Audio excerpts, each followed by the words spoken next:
지금 계속해서 코로나로 인하여 비대면으로 예배를 드려야 하는 시국을 맞이하고 있습니다. 이와 같은 때에 예배에 관련하여서 우리가 보다 더 깊이 묵상을 할 필요가 있다는 생각을 해봅니다. 지난 8월 26일 수요 예배 시간에 신명기를 강해하면서 오늘 본문의 말씀을 전하였는데 그것이 예배에 관련되어진 말씀입니다. 그래서 온 성도들과 함께 묵상할 필요가 있다는 생각이 들어서 이 말씀을 좀 더 보완해서 오늘과 다음 주일 2주에 나누어서 연속적으로 예배에 관련해서 묵상을 해보고자 합니다. 오늘 우리가 생각을 해볼 주제는 기독교의 예배는 무엇이냐 하는 부분, 그리고 또 하나는 예배의 장소가 가지는 의미, 이 두 가지에 대해서 같이 생각을 해보려고 합니다. 먼저 기독교의 예배가 무엇이냐 하는 부분인데요, 성도와의 관계에 있어서 기독교의 예배는 과연 무엇일까, 이 부분입니다. 모든 종교에는 예전 의식이라고 하는 것이 있죠. 형태나 방법이나 내용은 달리 하겠지만 어떤 식으로든지 예전 의식은 모든 종교가 가지고 있어요. 그것이 종교의 특성입니다. 그러면 기독교의 예배를 그러한 모든 종교들이 갖는 예전 의식의 하나로서 기독교에서 하는 예전 의식으로서 이해를 할 것이냐 하는 부분인데, 저는 이 부분에 대해서 기독교의 예배는 다르다라고 말씀을 드리고자 하는 것입니다. 기독교 예배에 독특성이 있습니다. 그것은 하나님께서 직접 제정하신 것이라고 하는 의미에서 여타 종교에서 갖는 예전 의식과는 전혀 질을 달리합니다. 모든 종교의 예전 의식은 사람이 만들어요. 종교 자체가 사람이 만든 것이죠. 그러니 당연히 그 종교의 유지를 위하여 예전 의식을 행하고자 할 때 그것은 사람의 필요성에 의하여서 만들어지는 것입니다. 그런데 기독교의 예배는 그렇지 않아요. 하나님께서 우리로 예배를 드리도록 명령하고 있다 하는 면에서 그 독특성이 있는 것입니다. 지난 8월 27일 목요일이죠. 오전 11시에 청와대에서 대통령과 기독교 지도자 16사람이 함께 모여서 간담회를 하였습니다. 언론에 비춰질 때는 상당히 대립 구도로 비춰졌습니다만 실제 대화 내용들을 전체를 살펴보게 되면 그렇지 않습니다. 언론이 그렇게 무슨 목적 때문에 그런지 모르지만 대통령과 기독교 사이를 상당히 첨예한 대립각을 세워서 그렇게 보도를 했는데요, 실제 내용상으로는 서로 많이 위로하고 격려하고 또 치하하고 하는 이런 것들이 있었어요. 그 가운데에서 이제 당연히 간담회 화두는 예배겠죠. 기독교의 이제 예배인데, 예배를 드리지 못하게 되는 이런 상황 속에서 일부에서는 예배를 드려야 되겠다라고 하는 이런 입장이 서로 이제 부닥치게 된 것인데, 거기에서 당시에 김태영 한교총 공동대표회장이 이제 통합측 총회장이었는데, 그분이 한 이야기 중에 하나가 모든 이제 종교의 자유는 목숨과도 바꿀 수 없는 가치를 가진다, 이렇게 이야기를 했어요. 여기에서 이제 종교의 자유를 말할 때는 당연히 우리 기독교 입장에서는 이제 예배를 말하는 거죠. 예배를 드린다 하는 이 부분은 우리의 목숨과도 바꿀 수 없는 가치를 갖는다는 말을 한 것이에요. 왜 이런 말을 할까요? 왜 목숨과도 바꿀 수 없을 만큼의 귀한 가치를 갖는다고 이야기할까요? 만약에 사람이 만든 예식이라고 한다면 그렇게까지 귀한 것이라고 말을 할 수는 없을 거예요. 상황에 따라서 얼마든지 달리 이해를 할 수가 있을 것이에요. 그런데 기독교의 예배는 하나님께서 제정하신 것이기 때문에, 하나님께서 하라 명령하신 것이기 때문에 우리가 목숨을 걸고서라도 그것을 지켜내야 하는 가치를 갖는다라고 이야기를 하는 거예요. 그러니까 타 종교인들은 우리의 이와 같은 입장을 그렇게까지 이해하기는 어려울 것이라는 생각이 듭니다. 종교인이 아닌 일반인 자연인 경우에는 더더군다나 이해할 수 없을 거예요. 이런 상황에서 무슨 예배를 드린다고 라고 하는 그러한 생각을 하게 될 것입니다. 그렇지만 성도라고 하면, 제대로 된 성도라고 하면, 기독교의 신앙이 무엇이라고 하는 것을 아는 성도라고 한다면 이 말에 대하여 전적으로 공감을 하게 될 것입니다. 기독교에 있어서의 예배, 기독교의 예배는 성도와의 관계에 있어서 성도의 정체성이라고 말을 할 수가 있는 것입니다. 다시 말하면 누군가가 그리스도인이 뭐 하는 사람입니까? 그리스도인이 누구라고 정의하십니까? 이렇게 질문을 한다면 그 대답에 많은 대답이 있겠지만 으뜸이라고 한다면 그리스도인은 예배자입니다. 그리스도인은 하나님을 예배하는 사람들입니다. 이렇게 답을 할 수 있을 만큼 예배는 성도의 정체성과 깊은 관련이 있는 거예요. 그것을 이제 오늘 본문 말씀을 통해서 우리가 한번 확인을 해보고자 하는 것입니다.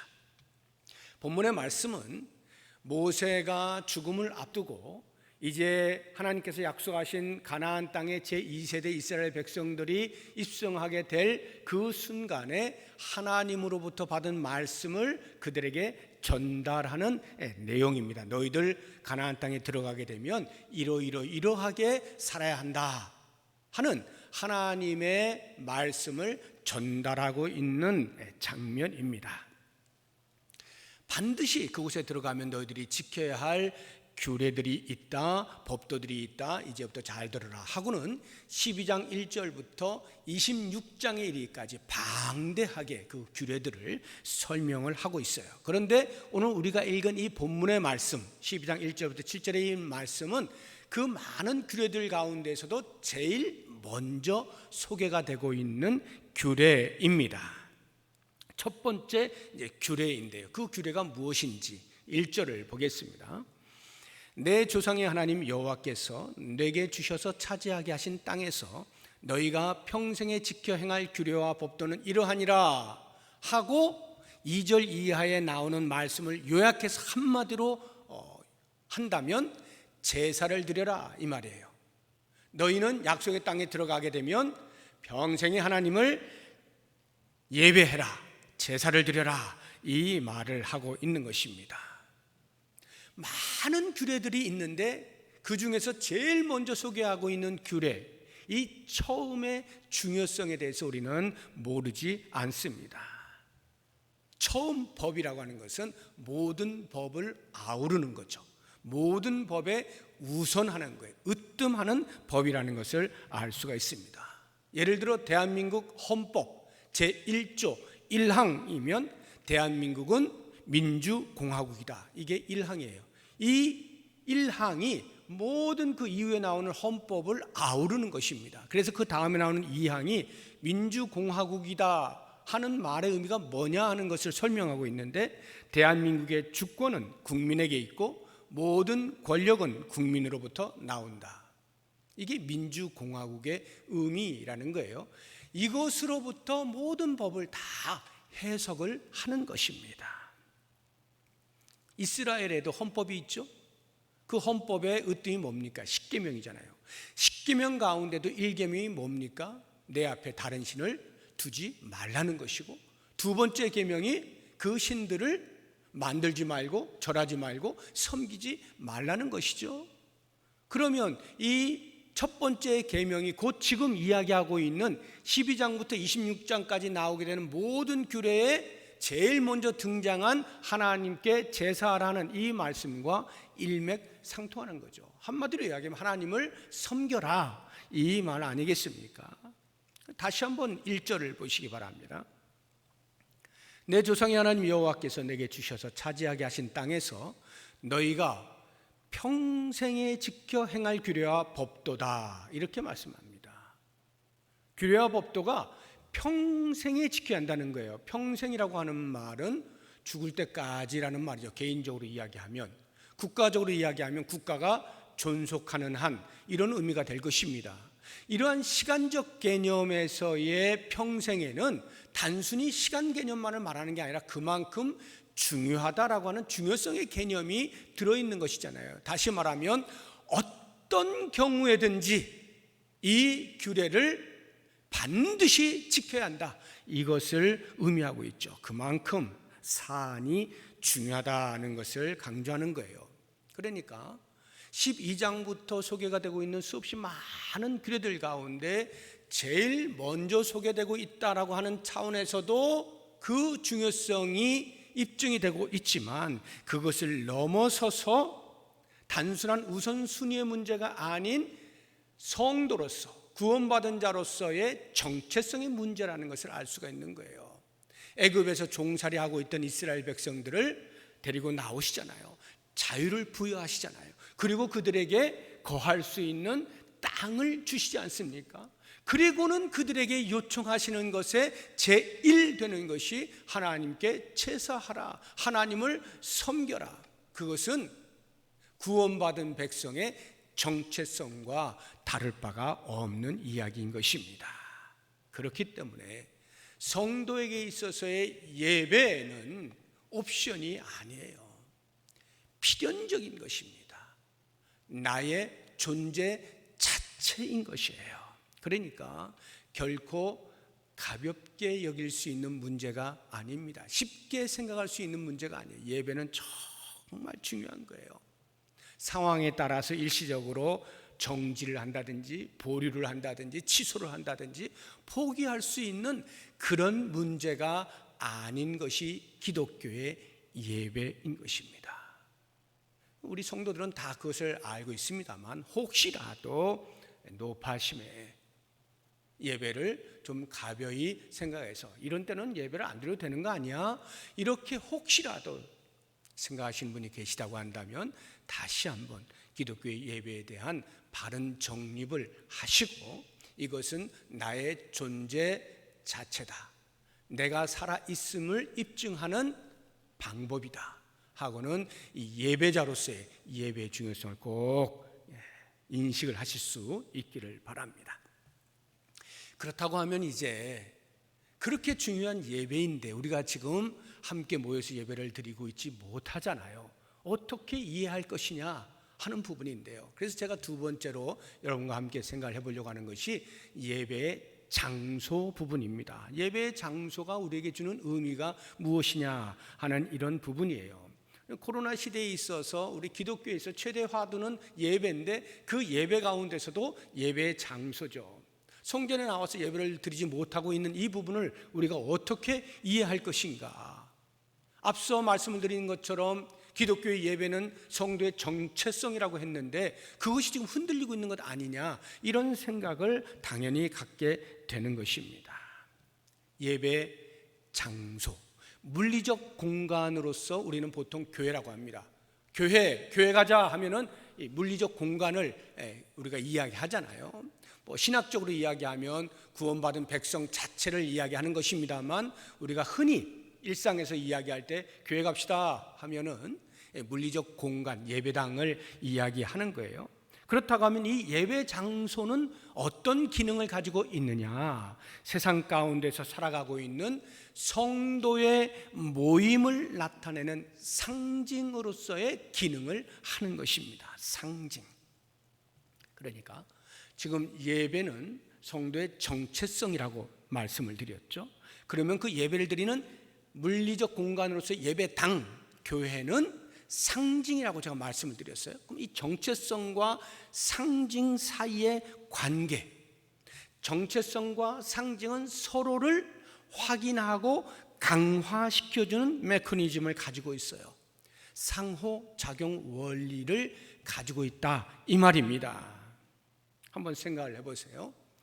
예배 없는 교회, 이렇게 이야기를 할 때 예배가 성도의 정체성이라 그랬잖아요. 그럼 교회가 예배를 드리는 공간, 예배당이라 그랬잖아요. 그러면 이 예배 없는 교회는 정체성이 없는 상징이라는 거예요. 더 쉽게 이야기하면 예배당은 있는데 예배를 드릴 사람이 없어요. 아직 우리나라는 여기까지는 아닙니다만 유럽에 있는 많은 교회들이 이미 이런 상태 아닙니까? 그래서 예배당이 관광객들이 관광하는 장소로 전락을 해버리는 이러한 사태까지 이르게 되었잖아요. 심각한 위기죠. 예배가 없는 교회, 정체성이 없는 상징, 문제가 큽니다. 그 반대를 한번 생각을 해보세요. 교회 없는 예배, 다시 말하면 상징이 없는 정체성. 예배당에서 모여서 예배하는 행위가 없는데 예배자는 있는 거예요. 지금의 상황이 바로 이와 같은 상황이죠. 비대면으로 예배한다. 예배당이라고 하는 이 공간에서 성도가 없는 상태에서 예배는 존재하고 있는 이러한 것. 우리는 이와 같은 때 수없이 많은 기독교인들이 위기라고 이야기를 하고 있는 겁니다. 이러다가 성도들이 이제 다 굳이 뭐 예배당 가서 예배를 안 드려도 되네 하면서 기독교의 신앙까지 다 없어지지 아니할까라고 하는 염려를 하게 되는 이러한 상황입니다. 그래서 우리가 다시 8월 27일에 있었던 청와대 간담회로 돌아가 보면 거기에서 16분의 기독교 지도자가 함께 이야기를 나누는데 그 가운데 일부 목사님들은 이제 대통령에게 강력하게 요청을 한 거예요. 대면 예배를 허용하라. 대면 예배를 허용해 달라 하는 이런 강력한 요청을 하게 된 거예요. 지금과 같이 교회에 없는 예배라고 하는 이 위기의식에서 나온 당연한 외침이라는 생각이 듭니다. 누구라도 그렇게 요청을 하게 될 것입니다. 그런데 이제 우리가 주의해야 될 사항이 하나가 있습니다. 거기에 모였던 그 기독교 지도자들뿐만 아니라 저를 포함한 대부분의 기독교인이라고 한다면 예배가 우리의 목숨보다 귀한 가치를 갖는다라는 것을 알고 어떠한 경우에든지 예배만큼은 지켜내려고 애를 쓰는 것인데, 그래서 때로는 그것이 설령 박해가 와서 예배드리면 너 죽여라고 하는 외압이 있다 할지라도 그것을 견뎌내는 순교적인 정신을 가지고서라도 예배를 지키고자 하는 것인데, 그 순교 정신이 내 목숨을 담보로 하여서 나를 죽이더라도 나는 예배를 포기할 수 없어 하고 자기의 정체성을 지켜내는 이것이라고 한다면 정말로 크게 박수를 받을 만하고 우리가 본받아야 할 그러한 순교 정신인데, 만약 이것이 다른 사람의 목숨을 담보로 하는 나의 예배 행위가 된다라고 할 때는 한 번 더 생각을 해봐야 되는 거예요. 나는 하나님 앞에서 나의 정체성을 지켜내기 위하여 예배를 드리고 있는데 그 예배 행위가 다른 사람의 목숨을 위태롭게 할 수 있는 가능성이 있게 되어질 때, 더 쉽게 이야기해서 전염이 되고 있는 이 일이 나는 비록 지금 나는 전염된 사람이 아니야, 나는 확진자가 아니야 할지라도 모르는 일이에요. 무증상의 상태인 소위 말하는 깜깜이의 환자들이 있을 수가 있기 때문에 그러한 경우에 전염이 되어지면 내 의도와 관계없이 다른 사람의 생명을 앗아갈 수 있는 가능성이 있는 것이죠. 그러한 경우에 우리는 내 의도와는 관계없이 간접 살인 행위가 되는 거예요. 나의 예배 행위가. 그러면 과연 그와 같은 상황을 하나님이 모르실까? 하나님이 그와 같은 상황에도 불구하고 너는 다른 사람이 죽든지 말든지 예배는 반드시 드려야 돼, 이렇게 말씀하실까? 그럼에도 불구하고 드리는 너의 예배를 내가 기쁨으로 받으마 하고 하나님께서 하실까? 아무리 생각해 보아도 우리가 들고 있는 이 성경에서 알고 있는 하나님의 성품으로 보아서는 그렇게 하실 하나님이 아니시다는 생각이 드는 것입니다. 그렇기 때문에 우리는 지금 이와 같은 상황 속에서 과연 모여서 예배하지 못하는 것을 어떻게 이해해야 되느냐 하는 이 부분에 대한 큰 숙제가 있게 되는 것입니다. 이제 오늘 본문에서 우리에게 말씀하고 있는 것을 배우려고 합니다.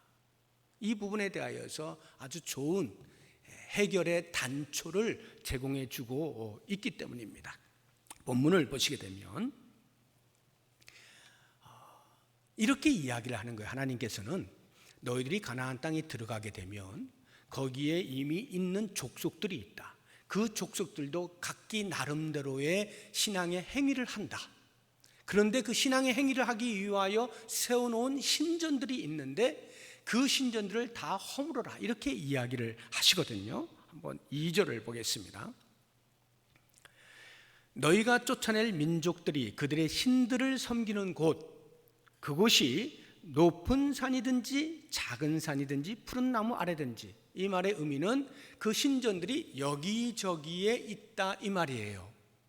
여기저기에 있는 신전들을 다 허물고 4절을 보시게 되면 너희의 하나님 여호와께는 너희가 그처럼 행하지 말고, 다시 말해서 여기저기에서 흩어져 아무 데서나 예배드리지 말고, 5절 오직 너희의 하나님 여호와께서 자기의 이름을 두시려고 너희 모든 지파 중에서 택하신 곳인 그 계실 곳으로 찾아 나아가서, 하나님께서 12지파가 나누어서 땅을 차지하게 되는데 그 중에 한 지파를 택하고 그 한 지파가 사는 그 땅 한 곳에 성전을 짓고 거기에서만 예배를 드리라고 말씀을 하고 있는 것입니다. 어디입니까? 유다 지파가 사는 땅 예루살렘. 그 예루살렘에 그래서 이스라엘 백성들이 들어가 성전을 짓죠. 그리고 그 성전에서만 예배를 드리는 거예요. 적어도 1년에 3차례 절기 때마다 모든 이스라엘 백성들이 예루살렘에 모여서 절기를 지키는 이런 모습들을 우리가 알 수가 있는 것이죠. 많이 불편했을 거예요. 그 많은 사람들이 한 곳에 모여서 제사를 드린다고 할 때 이게 상상을 해보세요. 얼마나 불편하겠어요. 그것을 모르시지 않을 텐데 하나님께서 그렇게 말씀을 하신 거예요. 한 곳. 그럼 여기에서 이제 단일 성소, 단일 그 중앙 성소 개념이 이제 발생을 하게 되는데, 왜 이렇게 하셨을까? 이 부분에 대한 이해가 필요합니다. 왜 하나님께서는 한 곳을 지정하여 그곳에서만 예배를 드리도록 하셨을까?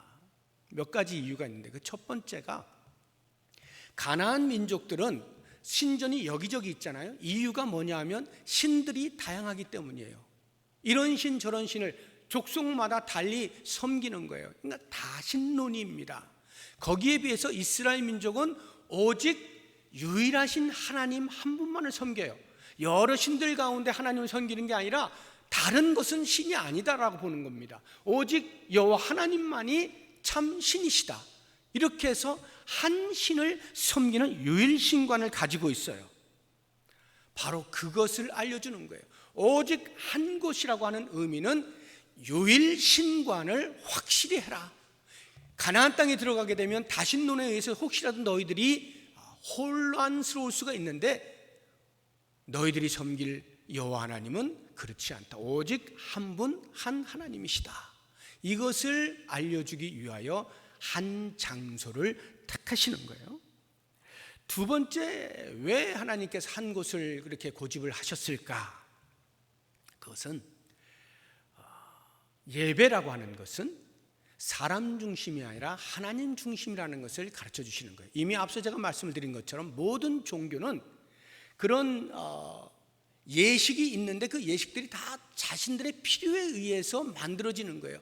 나 중심적이에요. 그러니까 가나안 족속들이 높은 산이든지 낮은 산이든지 뭐 푸른 나무 아래든지 등등등등 이렇게 신전을 세워놓는 것은 다 자기들 편한 대로 섬기겠다, 이런 말이에요. 우리가 접근하기 용이한 곳, 좀 그늘이 많은 시원한 곳, 이렇게 나를 중심으로 해서 신전이 세워지고 거기에서 예배 행위들을 하게 되는 겁니다. 그런데 기독교의 예배는 하나님 중심이라고 가르쳐주고 계시는 거예요. 그래서 사람의 편의를 위한 행위가 아니라 철저하게 하나님의 계시에 의존하여서 예배해야 된다. 다시 말해서 하나님께서 한 곳을 내가 택할 것이니 거기에서 예배하라 하면 이유 여하를 불문하고 거기서 예배를 드리는 거예요. 계시에 의존하여서 예배하는 자, 이것이 기독교의 예배라 하는 것을 가르쳐 주시는 것입니다.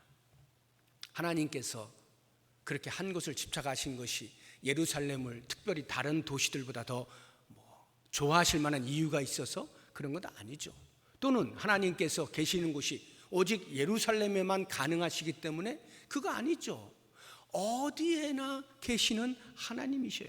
그럼에도 불구하고 한 곳을 말씀하시는 것은 철저하게 계시 의존적 믿음이라고 하는 것을 스스로 입증해내라. 예배 가운데에서 그것을 증명하라고 말씀하고 있는 것입니다. 여기까지를 우리가 이해를 하게 되어지면 오늘날로 우리가 이렇게 이야기를 해볼 때 우리가 부평 동북교회라고 하는 이름으로 성도들이 모여서 이 장소에 예배당을 짓고 여기 함께 모여서 예배를 드리는 것, 여기까지 보게 되어지면 하나님의 말씀에 따라서 잘 진행을 하고 있는 것처럼 보입니다. 그래서 그러한 관점에서 우리가 이해를 하자고 하니까 지금 이 예배당에서 함께 예배드리지 못하고 있는 이 부분이 얼마나 염려스러운지 모르는 거예요. 이러다가 우리 하나님 앞에 혹시 벼락이라도 맞는 것 아닐까 하는 생각이 드는 거예요. 이렇게 우리가 예배를 소홀히 해도 되는 것인가? 정부가 제한한다고 해서 그냥 우리가 계속 이렇게 끌려다니듯이 해서야 되겠느냐라고 하는 생각이 한켠에 드는 겁니다. 계속 그 마음이 드는 거예요. 이 부분에 있어서 이제 그 다음 이야기를 잘 들어보시면 좋겠어요. 왜 하나님께서 오직 한 곳을 이야기하셨을까? 이제 제가 신학적인 해석을 해드리려고 하는 거예요. 그 이유는 앞으로 오게 되어질 영적인 이스라엘, 신약시대의 교회를 말하죠. 예수 공동체를 말하는 거예요. 그 앞으로 오게 되어질 예수 공동체, 그 신약의 교회, 그 사람들이 어떻게 예배해야 되느냐 하는 것을 알려주기 위한 예표로서 이 한 곳을 말씀을 하고 있다는 거예요. 다시 말하면 예수 그리스도를 예표하여서 내가 지정한 한 곳에서 예배를 드려라, 제사를 드려라, 이렇게 말씀을 하신 거예요. 생각을 해보세요. 하나님은 구약시대로 하자고 하면 이스라엘 백성들이 하나님이셔요. 당연하죠. 그런데 하나님께서 이스라엘 백성들만 선택해서 나는 너희들의 하나님만 될 거야, 이렇게 하시려고 이스라엘 백성들을 선택하신 것일까요? 아닙니다. 온 우주 만물의 유일한 신이시다, 왕이시다, 만왕의 왕이시다, 이것을 알리는 일에 있어서 대표성으로, 샘플로 이스라엘 백성들을 선택한 거예요. 그러니까 이스라엘 백성들을 통하여서 모든 열방들은 알아야 되는 거예요. 세상의 유일한 신은 여호와 하나님뿐이시다 한 것을 알고 그 하나님 앞에 나와 예배를 드려야 하는 것이죠. 그러한 기능을 가지고 있는 이스라엘 백성들이에요. 그러면 이제 신약 시대로 넘어와서 영적인 이스라엘이 누구냐? 하나님의 택한 백성. 어떻게 하나님께서 당신의 백성을 삼으셨습니까? 예수 그리스도를 통하여. 예수 그리스도를 보내주시고 그리스도의 십자가의 은혜와 부활의 능력을 믿는 자들을 다시 불러 모으는 거죠. 그리고 내 백성이라 내 자녀라 말씀하시는 여기가 영적인 이스라엘이죠. 그러면 구약시대의 이스라엘 백성들에게 너희는 오직 한 곳 예루살렘에 있는 그 성전에서 예배를 드려라 라고 말씀하신 그것이 신약시대에 와서는 과연 어디가 될까? 영적인 예루살렘이 어디냐 이 말이에요. 그 영적인 예루살렘은 다른 곳이 아닌, 물리적인 공간이 아닌 예수 그리스도를 믿는 믿음을 고백하는 사람들이 모인 자리, 거기가 바로 영적인 예루살렘, 예배를 드려야 할 곳이라고 하는 사실입니다. 이 부분을 알게 하시기 위하여서 내가 택한 한 곳, 이렇게 말씀을 하는 거예요. 많은 도시가 있는데 왜 하필 예루살렘이에요? 그 예루살렘이 유다 지파가 차지하고 있는 땅에 있잖아요. 그 유다 지파로부터 다윗의 자손 예수 그리스도가 나시잖아요. 이 예수 그리스도를 믿는 믿음으로 모인 모든 사람들이 함께 모여 예배하는 자리라고 하면 거기가 전부 영적인 예루살렘이 되는 거예요. 왜 그러냐? 왜 이게 가능하냐? 예수님 당신 스스로가 성전이시기 때문에 그렇습니다. 요한복음 2장 19절 말씀 한번 보겠습니다. 예수께서 대답하여 이르시되 너희가 이 성전을 헐라. 헤롯 대왕이 짓기 시작한 오랜 세월 동안 지은 거대한 성전 있잖아요. 그 성전을 헐어버리라는 거예요. 내가 사흘 동안에 일으키리라. 예수님이 돌아가시는 그 십자가 사건을 이야기하고 3일 만에 부활하신 그것을 말씀하는 거예요. 21절 보겠습니다. 그러나 예수는 성전된 자기 육체를 가리켜 말씀하신 것이라. 당신 스스로가 이미 성전이시다. 그러니까 성전이신 예수 그리스도를 믿는 믿음으로 모인 사람들이 모여서 예배하는 그 자리는 곧 거기가 영적인 예루살렘이 되는 거예요. 그래서 요한복음 4장에 가보게 되면 예수님께서 갈릴리 지방을 가시기 위해서 사마리아를 통과하시잖아요. 그때 한 우물가에서 여인을 만나죠. 대화를 하는 가운데에서 예수님이 범상치 않은 분임을 알게 되어진 이 사마리아 여인이 자기의 속에 있던 갈증을 이야기하죠. 예배에 대한 궁금증을 질문합니다. 라비요, 당신들은 유대인을 말하는 거예요. 유대인들은 예루살렘에서 예배를 드리라 하는데 우리는 사마리아 사람들 말하는 거예요. 우리는 여기 이 산에서 예배를 드려왔다. 그 산은 그리심산이에요. 도대체 어디에서 예배를 드리는 것이 맞는 것이냐 이렇게 질문하잖아요. 어디에서 예배를 드려야 맞는지가 너무나 중요한 거예요. 그들에게 있어서는. 왜냐하면 하나님께서 예루살렘에서 예배를 드리라고 했기 때문에 지금 우리는 그리심산에서 계속 예배를 드려왔는데 그럼 우리가 잘못된 것이냐, 당신들만 맞는 것이냐, 어떻게 된 것이냐 너무나 궁금한 거예요. 그래서 묻는 거죠. 그때 예수님께서 대답을 해주시잖아요. 이 산에서도 말고 저기에서도 말고 예루살렘에서도 말고 너희가 예배할 때가 오나니 곧 이때라 하고 장소의 문제가 아닌 때의 문제로 바꾸어서 대답을 해주시는데 그 때라고 하는 것이 우리가 알고 있는 시간적 개념의 때를 말하는 것이 아니라 예배자의 태도, 즉 장소에만 가서 예배 드리기만 하면 무조건 다 그 하나님께서 받으시는 예배라고 생각하고 있는 그 부분을 허무시고 어디에서 예배 드리느냐가 중요한 것이 아니라 어떻게 예배 드리느냐가 중요하다, 예배자의 태도가 중요하다, 이 말씀을 가르치시기 위하여 이렇게 말씀하시나요? 요한복음 4장 24절 말씀 같이 봅니다. 하나님은 영이시니 예배하는 자가 영과 진리로 예배할지니라. 영과 진리로 예배하는 곳이면 어디든지 하나님이 받으시는 예배가 된다, 이 말씀 아니겠습니까? 영과 진리로 예배한다는 건 뭐예요? 예수를 믿음으로 말미암아 받게 되어진 성령, 한 성령 안에서 진리이신 예수 그리스도를 믿는 같은 믿음의 고백을 가지고 하나님을 예배하는 것을 의미하는 것이죠. 그러니까 이렇게 우리가 정체성을 나타내고 있는 상징으로서의 이 예배당에 나와서 우리가 예배를 드린다 할지라도 만약에 우리가 그리스도에 대한 고백이 분명치가 않고 예수님이 어떤 분인지도 알지 못한 채 그렇게 나와 앉아 있는 것에 대하여 하나님이 그 예배를 받지는 않으시는 거예요. 중요한 것은 그리스도에 대한 온전한 고백이 있느냐, 믿음의 고백이 있느냐라고 하는 것인데, 그렇다고 한다면 이제 우리가 한번 말씀을 정리해서 생각을 해보겠습니다. 예배는 성도에게 있어서 존재 자체라고 말씀을 드렸어요. 정체성이라고 말씀을 드렸어요. 그러니까 이것은 옵션이 아니에요. 반드시 드려야 하는 예배예요.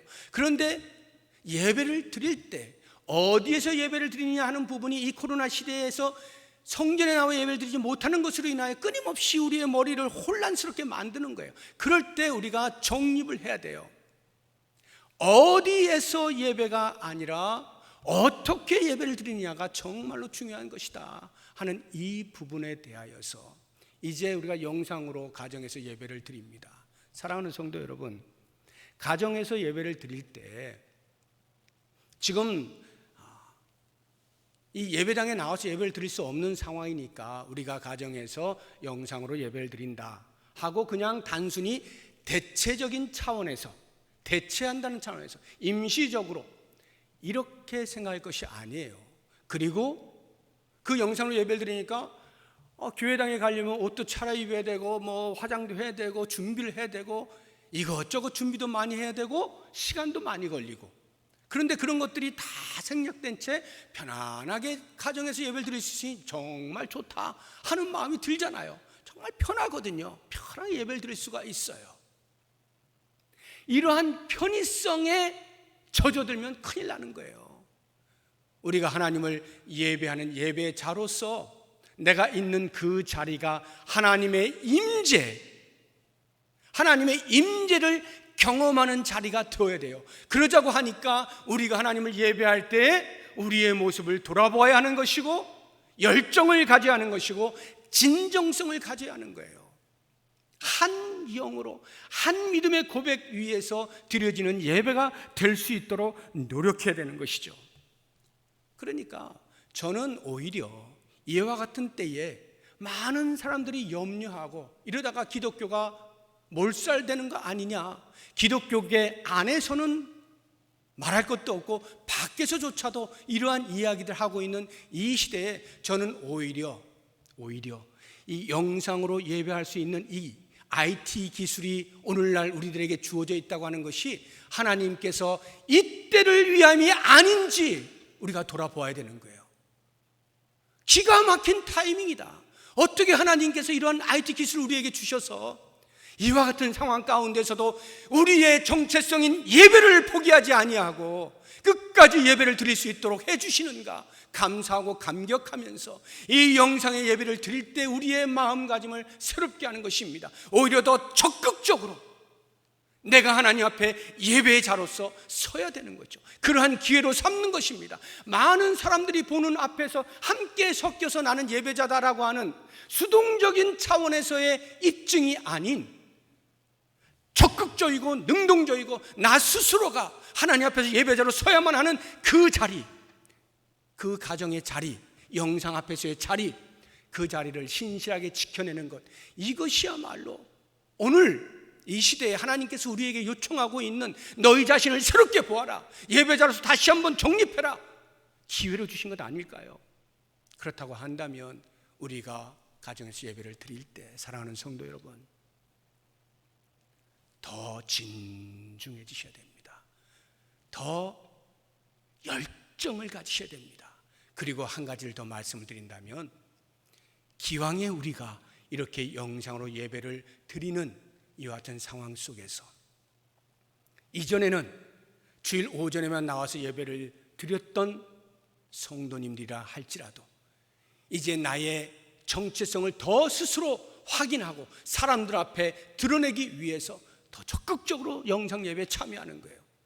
우리 교회는 감사하게도 수요일 예배도 실시간으로, 금요 기도회도 실시간으로 다 송출을 합니다.